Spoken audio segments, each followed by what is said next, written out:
Hey guys, how you doing today? So I'm over here with my guy William. He came and supposedly he said he went to Love's truck stop. They checked the check engine light and they were telling him that he gotta change the VGT on the turbocharger. But when I checked it, it was saying that the DPF filter was needing a regen.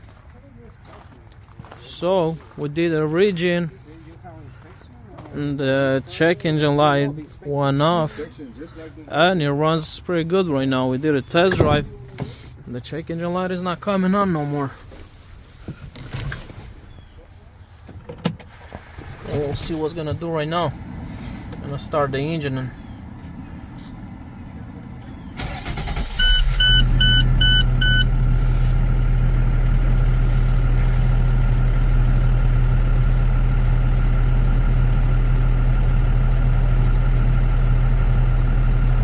just blinks a couple times, then it goes off. So no more check engine light. All we had to do is just a forced regen and it's all good. That's an international truck with the Cummins ISB engine. So if anybody needs some help, call me and let me know. Thank you for watching.